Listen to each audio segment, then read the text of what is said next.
अस्सलाम वालेकुम first year बेटे। Open your chemistry book, page number 283 अपनी बुक आप लोग ओपन करेंगे। नेक्स्ट टॉपिक आज हम स्टार्ट करेंगे 12.12 role of sulphur in organic synthesis of drugs, dyes and fragrances.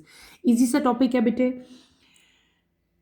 Let's start with the reading, then इंशाल्लाह मैं आपको साथ साथ इसको एक्सप्लेन करूंगी। Carbon sulphur bonds are prevalent in a wide range of compound with biological, pharmaceutical and material properties. These bonds form a large number of organic compounds containing a variety of functional groups such as thiols or mercaptans, thioethers, sulfoxides and sulfones etc. Number 1, drugs. Sulfur drugs are the antibacterial sulfoamides such as penicillin and cephalosporins containing sulfur. The common drug opipramazole used in GERD, gastroesophageal reflux disease, contains sulfoxide group. Number 2, dyes. Sulfur dyes are synthesized by the process of thionation or sulfurization of organic compounds that contain nitro or amino group. These compounds contain sulfur linkages. They generally give black, brown, khaki, blue, and green colors. Some examples are sulfur black 1, sulfur blue, and sulfur brilliant green. Number 3, odorants and fragrances.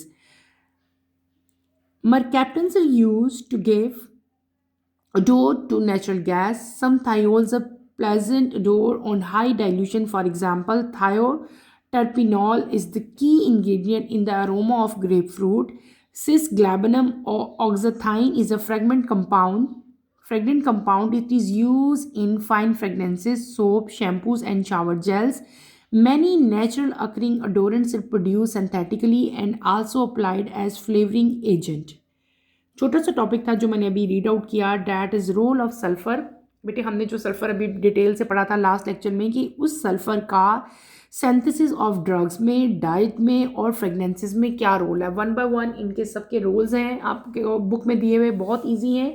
सबसे पहला role जो आपको यहाँ पे दिया है sulphur का, जो बेसिकली बेटे सल्फर हम इसको पढ़ेंगे कार्बन और सल्फर बॉन्ड में, ठीक है। बहुत सारे इसके इंपॉर्टेंट एरियाज़ हैं, बहुत सारे वाइड रेंज ऑफ कंपाउंड है जहाँ पे कार्बन और सल्फर के बॉन्ड जो हैं वो यूज़ हो रहे हैं, ठीक है। ये सारे के सारे कंपाउंड जो हैं they are very important in medicines, ठीक है। इसके अलावा रोज़ बरोज़ न्यू से न्यू मटेरियल जो हैं वो क्रिएट हो रहे हैं और ये बॉन्ड जो हैं ये हमें हेल्प करते हैं from many organic compounds that have various special groups, ठीक है। तो हम बात करेंगे ऐसे कंपाउंड्स की जिसमें कार्बन और सल्फर बॉन्ड्स का जो है वो जिक्र होगा जनरली। यहाँ पे हमारे पास 3 मेन हम जो है कंपाउंड स्टडी करेंगे। जनरली ये जो बॉन्ड्स हैं बेटे, these bond help from many organic compound, ठीक है। केमिकल ऐसे केमिकल जो के बेस होंगे उन कार्बन और इसके अंदर वेरियस टाइप के स्पेशल ग्रुप जो हैं वो प्रेजेंट हैं, जिनमें आप लोग कार्बन और सल्फर की बॉन्डिंग जो है वो देखोगे। वो कौन कौन से बेटे मेजर हमारे पास जो हैं वो ग्रुप्स आते हैं, उन्हीं का जिक्र आपने यहाँ पे पढ़ना है। 3 बल्कि 4 मेजर ग्रुप्स हैं जिनका हम यहाँ पे जिक्र पढ़ेंगे। एक हमारे पास आएंगे थायोल्स जो हैं दे आर आल्सो कॉल्ड मरकैप्टन्स, ठीक है। फिर नंबर 2 आपके पास आते हैं थायोईथर्स। थर्ड आपके पास आते हैं यहाँ पे सल्फो ऑक्साइड और लार्ज वे नंबर 4 पे आपके पास आते हैं सल्फोन्स एंड मैनी मोर, ठीक है। 1 बाय 1 सबका मैं जो है यहाँ पे जिक्र करूँगी कि किस किस वाइड रेंज में जो है ये सारे के सारे बॉन्ड जो हैं वो यूज़ हो रहे हैं और उनसे जो है आगे क्या चीज़ जो है वो मैन्युफैक्चर हो रही है। नंबर 1 हमारे पास आते हैं ड्रग्स, ठीक है। मैनी मेडिसिन जो हैं, बहुत सारी ऐसी मेडिसिन हैं जिनके अंदर बेटे सल्फर यूज़ होता है। क्या यूज़ होता है? सल्फर यूज़ होता है, ठीक है। कौन कौन सी ऐसी मेडिसिन है 1 बाय 1 हम पढ़ते हैं। सबसे पहले हमारे पास जो ड्रग्स आती हैं, जो मेडिसिन आती हैं, that are known as sulphur drugs. क्या कहते हैं उनको? हम सल्फर ड्रग्स कहते हैं। सल्फर ड्रग जो है ये एक ऐसी टाइप है किसकी बेटे? एंटी बैक्टीरियल मेडिसिन की टाइप है। किसकी टाइप है आपने याद रखना है? Sulphur drug. हम लोग कंबाइन एक ड्रग का नाम रख लेते हैं, क्या कहते हैं उसको? Sulphur drug. जब भी सल्फर ड्रग की बात होगी तो आपने समझ आना है कि सल्फर ड्रग की बात होगी तो उसके अंदर कौन सी मेडिसिन शामिल होंगी बेटे, दे कंटेन एंटीबैक्टीरियल मेडिसिन, इसके अंदर एंटीबैक्टीरियल मेडिसिन शामिल होती हैं। कॉमन एग्जांपल उनकी कौन सी है? सल्फोन अमाइड्स, ठीक है, सल्फोन अमाइड जो है वो इनकी कॉमन एग्जांपल है। और इनके अंदर कौन सी मेडिसिन होती हैं? सच एज पेंसिलिन एंड शेफेलोस्पोरिन जो है वो इसकी सबसे ज़्यादा कॉमन एग्जांपल है जिनके अंदर सल्फर जो है वो प्रेजेंट होता है। Is that clear? सबसे पहली मेडिसिन मैंने यहाँ पे आपको क्या बता दी? मैंने आपको बता दी सल्फर ड्रग्स। सल्फर ड्रग्स जो है वो टाइप है किसकी? एंटीबैक्टीरियल मेडिसिन की, और इनको कंबाइनली हम लोग क्या कहते हैं? सल्फोन अमाइड्स कहते हैं। इसके अलावा यहाँ पे दो वेल नोन एंटीबैक्टीरियल्स का मैंने जिक्र किया है, that is penicillin and cephalosporin. Clear? उसके बाद एक और बहुत कॉमन एग्जांपल यहाँ पे दी हुई है हमें मेडिसिन की, that is known as omeprazole, ठीक है, ओमिप्राजोल इसका नाम है। ओमिप्राजोल भी अक्सर लिखा होता है, ओमिप्राजोल भी है, जो आप दोनों एक ही चीज़ें हैं। यहाँ पे आपकी बुक में दिया हुआ है ओमिप्राजोल, ठीक है। ओमिप्राजोल बेटे एक कॉमन ड्रग है जिसको यूज़ किया जाता है एक डिजीज़ को ट्रीट करने के लिए। उस डिजीज़ को हम लोग क्या कहते हैं? GERD, GERD, एब्रीवेशन है किसकी? गैस्ट्रो इसोफेगल रिफ्लैक्स डिजीज़ की जो है ये एब्रीवेशन है। इसके अंदर क्या चीज़ प्रेजेंट होती है? It contain sulph oxide group, इसके अंदर सल्फ ऑक्साइड ग्रुप जो है वो प्रेजेंट होता है। नेक्स्ट हमारे पास आती है नेक्स्ट वो चीज़ जिसके अंदर सल्फर यूज़ होगा, that is known as dyes, ठीक है। डाइस के अंदर भी सल्फर यूज़ होता है। सल्फर डाइस जो हैं वो डिफरेंट टाइप के सिंथेसाइज किए जाते हैं, और वो प्रोसेस जिसके ज़रिए सल्फर डाइस बनते हैं डेट आर नोन एज थायोनेशन या सल्फराइजेशन। क्या कहते हैं उसको? थायोनेशन कहते हैं या सल्फराइजेशन कहते हैं। मैंने क्या बता दिया कि वो प्रोसेस जिसके ज़रिए सल्फर डाई बनाए जाते हैं उसको हम लोग क्या कहते हैं? थायोनेशन या सल्फराइजेशन। इसको अंडरलाइन करें बेटे आप, थायोनेशन और सल्फराइजेशन, इन दोनों वर्ड्स को आप लोगों ने टर्मिनोलॉजीज को अंडरलाइन कर लो। सल्फर डाइज जिस प्रोसेस से बनाए जाते हैं उस प्रोसेस को हम लोग क्या कहते हैं? थायोनेशन और सल्फराइजेशन ऑफ ऑर्गेनिक कंपाउंड्स, या सिंपल जो है आप अगर आपकी डेफिनेशन आती है what is you meant by thionation और सल्फराइजेशन, तो आप सिंपल क्या लिखोगे? The process by which sulphur dyes are synthesise और manufacture is known as thionation और सल्फराइजेशन। क्लियर? उसके बाद इस प्रोसेस में बेटे क्या होता है कि इस प्रोसेस में किसी भी ऑर्गेनिक कंपाउंड के अंदर सल्फर की एडिशन की जाती है। किसी भी कोई भी ऑर्गेनिक कंपाउंड इसके अंदर क्या ऐड किया जाता है? सल्फर ऐड किया जाता है। और वो जो ऑर्गेनिक कंपाउंड है that contain special nitro and amino group, ठीक है। ये डाई जो हैं इनके अंदर सल्फर कनेक्शन प्रेजेंट होते हैं इनके स्ट्रक्चर के अंदर, और ये टिपिकली जो है वो कलर प्रोड्यूस करते हैं। 3-4 तरह के कलर हैं जो कलर जो है ये प्रोड्यूस करेंगे। कौन कौन से कलर हैं? ब्लैक है, ब्राउन है, खाकी कलर है, ब्लू कलर है और ग्रीन कलर है। Is that clear? तो डाइस में हमने क्या पढ़ लिया कि सल्फर डाई जो है जिस प्रोसेस से सिंथेसाइज होते हैं उसको हम लोग क्या कहते हैं? थायोनेशन या सल्फराइजेशन कहते हैं। इसके अलावा मैंने आपको क्या बताया कि this involve adding sulphur to organic compound that contain nitro and amino group, और ये कंपाउंड जो है ये सल्फर लिंकेज इनके अंदर प्रेजेंट होते हैं, और ये जनरली हमें 3 to 4 जो है वो कलर्स प्रोवाइड करते हैं। कौन कौन से कलर है? ब्लैक, ब्राउन, खाकी, ब्लू एंड ग्रीन कलर्स। इसके अलावा कुछ कॉमन एग्जांपल्स यहाँ पे दी हुई हैं। कौन कौन सी हैं? एक है सल्फर ब्लैक 1, एक है सल्फर ब्लू और एक सल्फर ब्रिलियंट ग्रीन। यानी कि ये जो सल्फर डाइज यूज़ हो रहे हैं उनके कलर आपको बता दिए हैं, एग्जांपल्स आपको दे दिए हैं। ये एग्जांपल्स आपने एज इट इज़ ही लर्न कर लेनी है। उसके बाद थर्ड चीज़ हमारे पास आती है ओडोरेंट्स, यानी कि फ्रेगरेंसेस के बारे में अब हम पढ़ेंगे। स्मेल्स जो क्रिएट करते हैं डिफरेंट टाइप के बेटे, जो कॉस्मेटिक्स की चीज़ें हों चाहे और डिफरेंट आपके पास जो है सोप है, शैम्पूज़ हैं, जेल्स हैं, शावर जेल्स हैं, जिनके अंदर भी स्मेल यूज़ हो रही होती है ना, तो वो भी बेसिकली सल्फ़र ही से रिलेटेड जो है हमारे पास सारे आइटम्स आएंगे। यहाँ पे आपने क्या याद रखना है कि मरकैपेंट्स, ठीक है, क्या वर्ड है ये? मरकैपेंट्स वर्ड है। ये यूज़ किया जाता है और डोर देने के लिए, और ये कहाँ यूज़ किया जाता है? नेचुरल गैस, जो नेचुरल गैस है ना, नेचुरल गैस की कोई भी स्मेल नहीं होती, तो उसके अंदर स्मेल क्रिएट करने के लिए जो चीज़ यूज़ की जाती है, मतलब आप जो सब्सटेंस यूज़ किया जाता है स्मेल के लिए नेचुरल गैस के अंदर, डैट इज़ नोन एज मरकैप्टेंट्स, ठीक है। इसको अंडरलाइन कर लें आप लोग। और और इसी की वजह से हमें क्या मतलब अब गैस के अंदर स्मेल की क्या ज़रूरत है? एक कॉमन क्वेश्चन है ना, एक आ सकता है आपके माइंड में कि गैस के अंदर क्यों हमने स्मेल यूज़ की है। मेन जो पर्पस है गैस के अंदर स्मेल यूज़ करने का वो क्या है कि उसकी लीकेज को आइडेंटिफाई किया जा सके। इस तरह तो अगर गैस कहीं से भी लीक हो रही है तो पता ही नहीं चलेगा अगर उसकी स्मेल ना हुई।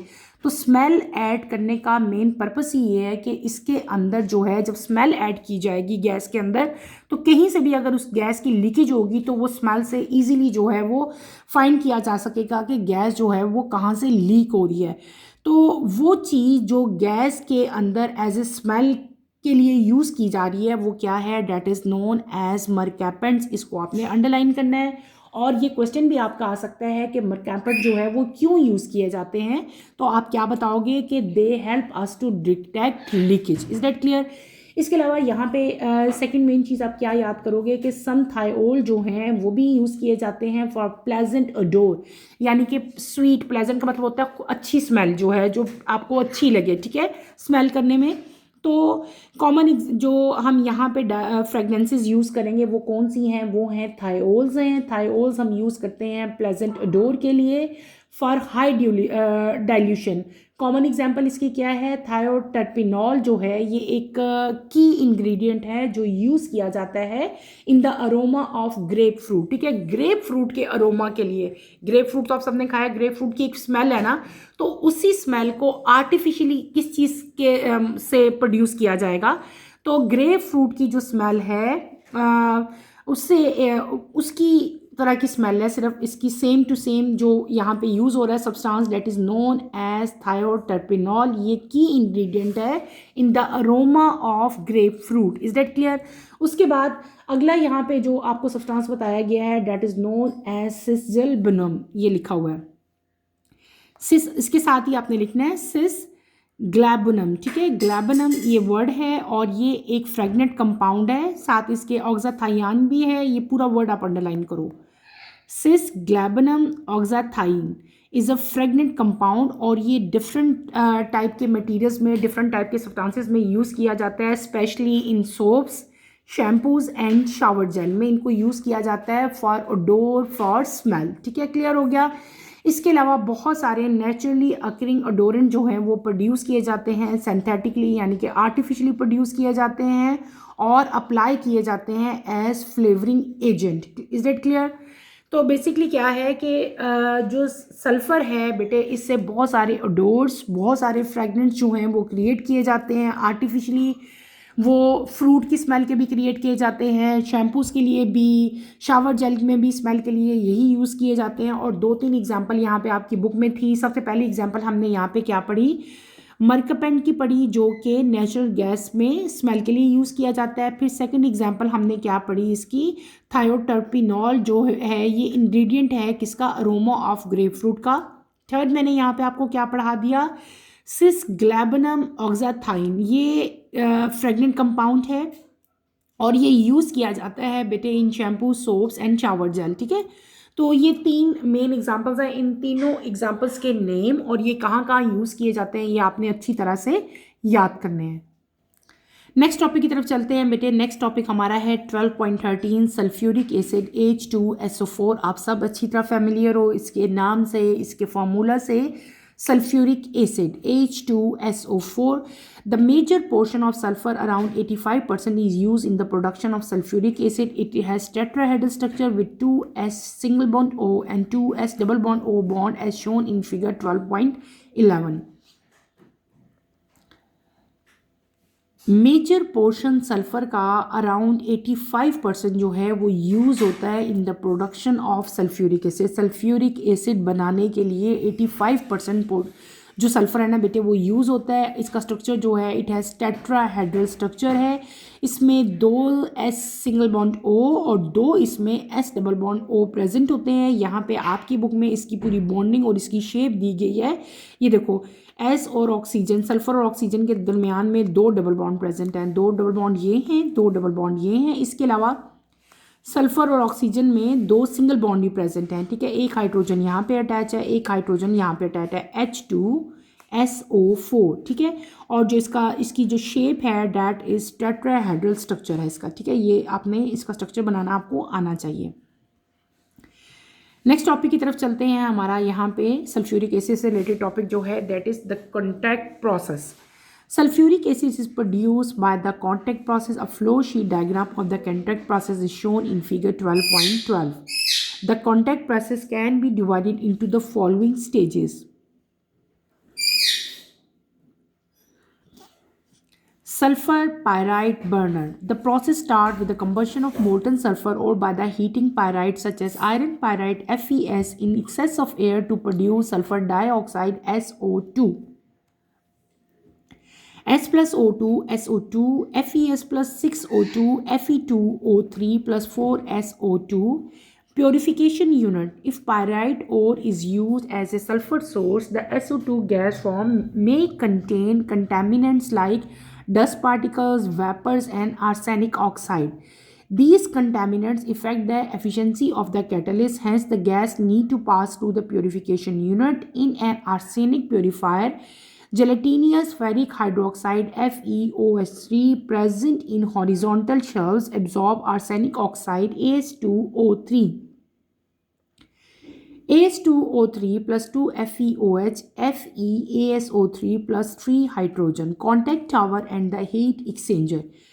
Purified SO2 and air preheated at 420 degrees centigrade to minus 450 degrees centigrade are fed to the first converter stage. 420 to 450 है बेटे, माइनस नहीं है। Are fed to the first converter stage of the contact process at 1 to 2 atmos pressure. Here these gases come in contact with vanadium pentoxide V2O5 as a catalyst. The catalyst work in two steps. Oxidation of SO2 into SO3 by V5, oxidation of V4 back into V5 by oxygen catalyst regeneration. अभी जो topic मैंने बेटे read out किया है that is the contact process. Contact process क्या है? वो process जिससे सल्फ्यूरिक एसिड बनाया जाता है, उस प्रोसेस को हम लोग क्या कहते हैं? कॉन्टैक्ट प्रोसेस कहते हैं। आप सिंपली कह सकते हो sulphuric acid produce by contact process. और यहाँ पे आपकी बुक में इसकी फ्लो शीट डायग्राम भी दी गई है। पहले ओवरऑल इसकी मेन पॉइंट्स पढ़ा लें, देन मैं आपको इसकी सारी की सारी फ्लो शीट डायग्राम जो है वो एक्सप्लेन करूँगी। कॉन्टैक्ट प्रोसेस को हम लोग बहुत सारे स्टेजेस में जो है वो डिवाइड करते हैं। सबसे पहला स्टेज जो हमारे पास आता है that is known as pyrite burner. क्या कहते हैं उसको? पायराइट बर्नर कहते हैं, या उसको सिंपली आप इजी टर्मिनोलॉजी में क्या से कह सकते हो बेटे? हम कह सकते हैं बर्निंग सल्फर। बर्निंग सल्फर कहेंगे या उसको पायराइट बर्नर कहते हैं, दोनों चीज़ें आप कह सकते हो। इस स्टेप में क्या होता है? ये प्रोसेस बिगैन होता है बाय बर्निंग मेल्टेड सल्फर। सबसे पहले हम क्या करते हैं, यहाँ पे मेल्टेड सल्फर से ये प्रोसेस शुरू करते हैं और इसको हीट किया जाता है एक मिनरल के साथ that is known as pyrite. क्या कहते हैं उसको? पायराइट कहते हैं। पायराइट के अंदर हमारे पास क्या आ सकता है? जनरली आयरन पायराइट आता है या FeS2 आता है, ठीक है। इन ए लॉट ऑफ एयर, यहाँ पे हमें बहुत ज़्यादा एयर की भी ज़रूरत होती है, एक्सेस ऑफ एयर की जो है वो ज़रूरत होगी। सल्फ़र क्या होगा? मैंने आपको क्या बताया कि प्रोसेस कैसे शुरू होता है कि मेल्टेड सल्फर जो है उसको हीट किया जाता है by a mineral called pyrite. यहाँ पे जो रिएक्शन होगा वो क्या होगा? S प्लस O2 आपके पास क्या बनेगा? SO2 बनेगा। और अगर हम उसको यूज़ करेंगे, दो तरह से हो सकता है ना। एक तो हम उसको यूज़ करते हैं अगर हम सल्फ़र यूज़ कर रहे हैं इस प्रोसेस में, देन हमारे पास SO2 कैसे बनेगा? दूसरा प्रोसेस क्या है कि अगर आप पायराइट यूज़ कर रहे हैं, पायराइट का फॉर्मूला यहाँ पे कौन सा पायराइट यूज़ किया गया है? FeS, आयरन सल्फाइड, यानी कि दिस इज़ आयरन पायराइट। इसको हम क्या कहते हैं? आयरन पायराइट कहते हैं। अगर आयरन पायराइट यूज़ करेंगे देन भी आपके पास क्या बनेगा? SO2 ही बनेगा। इस केस में भी SO2 ही बनेगा। यानी कि दो तरीके से हमारे पास यहाँ पे सल्फर डाइऑक्साइड बेटे आ सकता है। Is that clear? ये दो मेन पर्पस है। उसके बाद अगला जो हमारा स्टेप होता है वो क्या है? Cleaning the gas. अब ये जो गैस हमारे पास बन गई है इसको हमने क्या कहना है? इसको हमने अब क्लीन करना है। तो आप अपनी सेकंड हेडिंग क्या दे सकते हो? क्लीनिंग द गैस की हेडिंग भी दे सकते हैं और साथ आप क्या हेडिंग दे सकते हैं, प्योरीफिकेशन यूनिट की भी हेडिंग से दे सकते हैं। अब यहाँ पे क्या हुआ कि अगर हमने पायराइट ओर को यूज़ किया था, अगर पायराइट ओर ये वाला FeS, अगर हम पायराइट ओर को यूज़ करेंगे सल्फ़र लेने के लिए, तो सल्फ़र गैस जो फॉर्म होती है उसमें हमारे पास क्या चीज़ें आ जाती हैं, डिफरेंट टाइप की कंटेमिनेशंस आ जाती हैं। कंटेमिनेशंस क्या होती हैं, डिफरेंट टाइप की और चीज़ें हैं, डस्ट पार्टिकल्स आते हैं, उसके अंदर वेपर आ सकते हैं, उसके अंदर आर्सेनिक ऑक्साइड आ सकता है। मैंने आपको क्या कहा, अगर हमने सल्फ़र डाइऑक्साइड बनाने के लिए पायराइट का जिक्र किया, पायराइट यूज़ किया है, यानी कि इस फार्मूला से अगर आपने सल्फ़र डाइऑक्साइड बनाया है तो जो सल्फ़र गैस बनेगी उस गैस के अंदर बेटे कंटेमिनेशन शामिल होगी। उन कंटेमिनेशन के में हमारे पास क्या आ जाएगा, डस्ट पार्टिकल आ जाते हैं, वेपर आ जाता है, इसके अलावा हमारे पास आर्सेनिक ऑक्साइड भी आ जाएगा। ये कंटेमिनेशन जो अब आ गई है, जो कंटेमिनेंट शामिल हो गए हैं, ये हमारे जो कैटलिस्ट है उसकी एफिशिएंसी को क्या करते हैं, उसकी एफिशिएंसी को इफ़ेक्ट करते हैं, उसकी एफिशिएंसी को स्लो कर देते हैं। स्पेशली ये जो कैटलिस्ट है, जो केमिकल हेल्पर है, उनकी जो है बहुत ज़्यादा उसको जो है वो इफ़ेक्ट करेंगे। तो यहाँ पे जो गैस बनी है उस गैस को पहले हमें कहाँ से गुजारना पड़ता है, प्योरीफिकेशन यूनिट से गुजारना पड़ता है। ये एक स्पेशल पार्ट होता है जिसको हम लोग कहते हैं आर्सेनिक प्योरीफायर। क्या कहते हैं इस पार्ट को हम लोग, जो हमारा प्योरीफिकेशन यूनिट है, मैंने आपको कहा कि हम पहले गैस को कहाँ से गुजारेंगे, गैस को पास करेंगे हम प्योरीफिकेशन यूनिट से। प्योरीफिकेशन यूनिट को हम लोग यहाँ पे एक स्पेसिफिक इसका नेम है, उसको हम लोग क्या कहते हैं, वो एक स्पेशल पार्ट है पूरे हमारे जो सिस्टम है, यहाँ पे जो पूरा कॉन्टैक्ट प्रोसेस है इंडस्ट्रियल बेसिस पे भी, उस प्योरीफिकेशन यूनिट को हम लोग कहते हैं आर्सेनिक प्योरीफायर। ठीक है, जेलेटिनियस सब्सटेंस, इसके अंदर एक सब्सटेंस प्रेजेंट होता है that is known as ferric hydroxide, यानी कि FeOH3। यहाँ पे हॉरिजेंटल शेल्फ्स लगी होती हैं, उन शेल्फ के अंदर जो है हमारे पास फेरिक हाइड्रो ऑक्साइड जो है वो प्रेजेंट होता है। ये फेरिक ऑक्साइड क्या करेगा बेटे, ये आर्सेनिक ऑक्साइड को जो एज ए कंटेमिनेंट उसके अंदर प्रेजेंट है उसको क्या कर लेगा, एब्जॉर्ब कर लेगा। ये क्या है, फेरिक हाइड्रोक्साइड FeOH3, इसने क्या करना है, एब्जॉर्ब कर लेना है। किसको एब्जॉर्ब कर लेना है बेटे, इसने एब्जॉर्ब करना है आर्सेनिक ऑक्साइड को, और आपके पास अब क्या चीज़ बन जाएगी, एक न्यू मॉलिक्यूल आपके पास बन जाएगा FeASO3, और साथ आपके पास क्या बन जाएगा, वाटर बन जाएगा। उसके बाद आपका थर्ड स्टेप स्टार्ट होता है। थर्ड स्टेप हमारा आता है that is known as contact tower, या उसको हम लोग क्या कहते हैं, हीट एक्सचेंजर कहते हैं। अब हमारे पास जो गैस थी, यानी कि जो स्टार्ट में हमारे पास क्या बना था, SO2 बना था, SO2 अब क्या होगी, प्योरीफाई होगी, बिल्कुल प्योर होगी। ठीक है, उसमें से हर तरह का जो कंटेमिनेशन थी वो निकल गई प्योरीफिकेशन यूनिट में जाके। अब ये जो क्लीन SO2 गैस है और जो एयर है, इसको हाई टेम्परेचर पे बेटे हीट किया जाता है। इसको हाई टेम्परेचर पे हमने क्या करना है, हीट अप करना है, और यहाँ पे जो टेम्परेचर यूज़ होगा वो कितना होगा, 420 टू 450 डिग्री सेंटीग्रेड के दरमियान में। 420 से लेकर 450 डिग्री के दरमियान में ये टेम्परेचर होगा।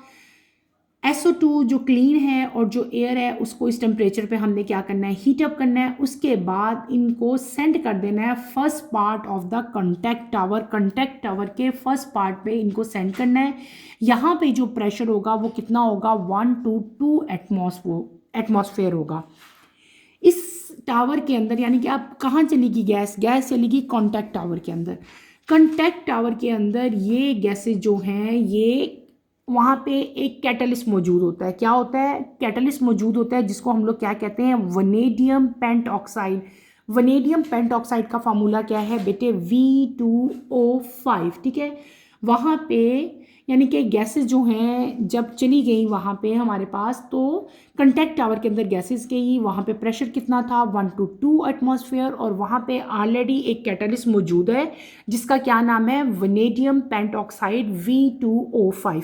अब ये रिएक्शन होगा SO2 प्लस हाफ ऑक्सीजन का in the presence of catalyst vanadium pentoxide, और आपके पास क्या बन जाएगा, SO3 बनेगा।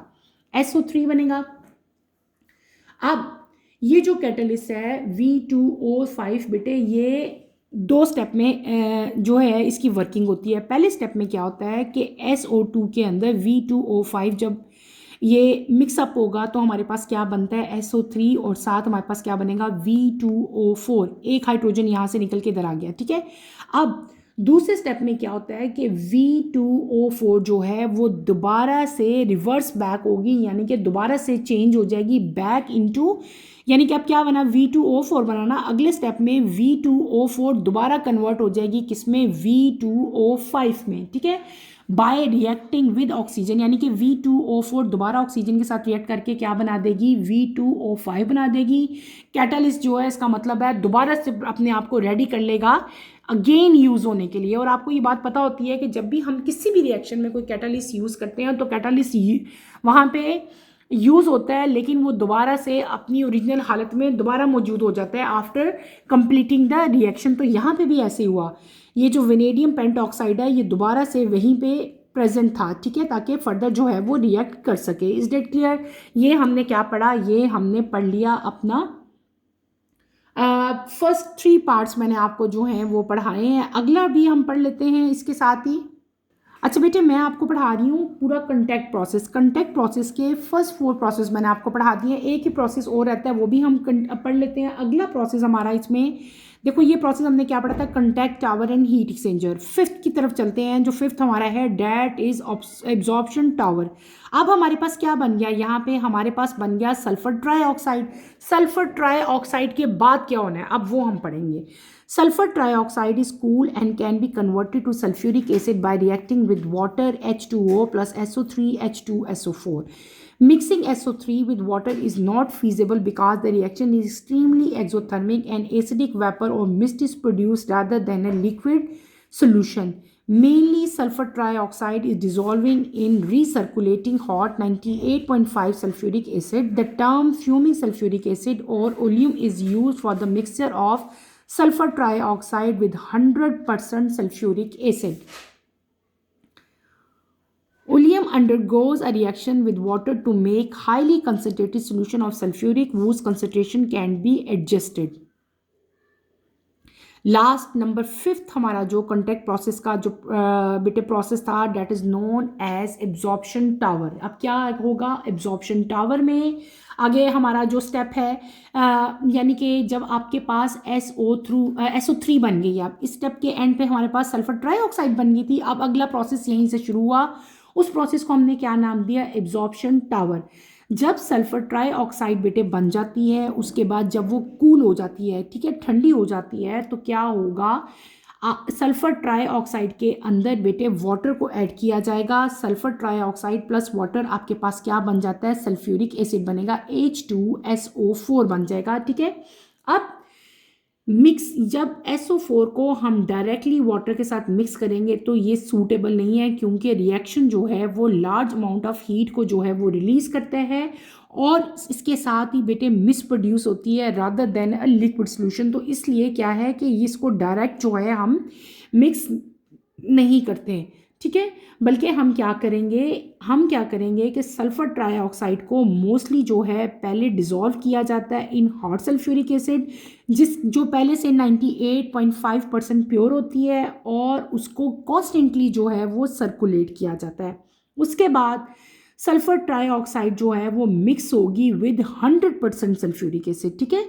अब ये जो रिजल्टिंग मिक्सचर हमारे पास आता है, इस रिजल्टिंग मिक्सचर को हम कहते हैं फ्यूमिंग सल्फ्यूरिक एसिड, या इसको हम लोग क्या कहते हैं ओलियम कहते हैं। इसको अंडरलाइन करो OLEUM, ठीक है। मैंने आपको क्या कहा कि जो अगर हम लोग सल्फर ट्राईऑक्साइड को डायरेक्टली वाटर के साथ बेटे मिक्स करें तो ये सूटेबल नहीं है, क्योंकि रिएक्शन जो है वो लार्ज अमाउंट ऑफ जो हीट है वो रिलीज़ करता है।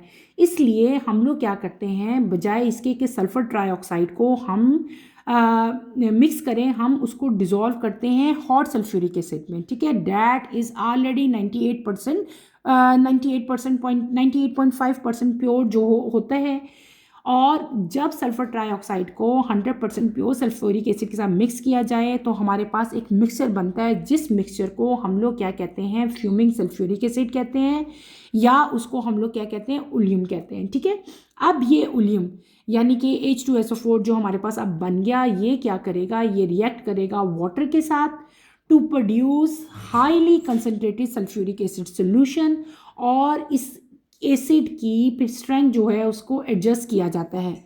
यहाँ पे जो हमारे पास रिएक्शन होंगे वो स्टेप बाय स्टेप होंगे। सबसे पहले क्या हुआ, हमने सल्फ्यूरिक एसिड को SO3 के अंदर मिक्स किया, आपके पास क्या बन गया, H2S2O7 बन गया। ये क्या था, SO3 था, इसको मिक्स किया, डिसॉल्व किया किसके अंदर, सल्फ्यूरिक एसिड के अंदर। आप क्या चीज़ बनी, H2S2O7 बना। ये जो H2S2O7 बना है दिस इज नोन एज उलियम। ये किसका फार्मूला है बेटे, H2S2O7 फार्मूला है उलियम का, OLEUM, ठीक है। अब इस उलियम में हमने क्या चीज़ अगेन ऐड करनी है, हमने इसमें ऐड करना है वाटर, यानी कि ये उलियम जो है ये रिएक्ट करेगा वाटर के साथ। जब ये वाटर के साथ रिएक्ट करेगा तो आपके पास दो मॉलिक्यूल बनेंगे किसके, सल्फ्यूरिक एसिड के, और यही हमने बनाना था, यही हमारा यहाँ पे एंड प्रोडक्ट था। क्लियर हो गया। हमने क्या पढ़ लिया, हमने पूरा प्रोसेस पढ़ा, that is known as contact process. मैं सारा का सारा कॉन्टैक्ट प्रोसेस आपको डिटेल से बेटे रिटन फॉर्म में सारा स्टेप बाय स्टेप समझाऊंगी। अभी तो मैंने एक ओरली आपको इसकी जो है वो एक आउटलुक दी है ना, तो इंशाल्लाह मैं इसको आपको सारा का सारा डिटेल से पढ़ाऊंगी, ठीक है। कमिंग लेक्चर में हम इसको डिटेल से करेंगे, पूरा का पूरा कॉन्टैक्ट प्रोसेस भी मैं आपको डिटेल से पढ़ाऊंगी, ठीक है। और ये सारा कुछ हम इंशाल्लाह कमिंग लेक्चर में कंप्लीट करेंगे। कमिंग लेक्चर की नोटिफिकेशन के लिए आप चैनल को शेयर करो, लाइक करो और सब्सक्राइब करो, और मुझे यहीं पे इजाज़त दो। इंशाल्लाह नेक्स्ट लेक्चर में आपसे दोबारा मुलाकात होगी। टिल देन अल्लाह हाफिज़ फर्स्ट ईयर, टेक केयर बेटे, अपना ख्याल रखिएगा, अल्लाह हाफिज़।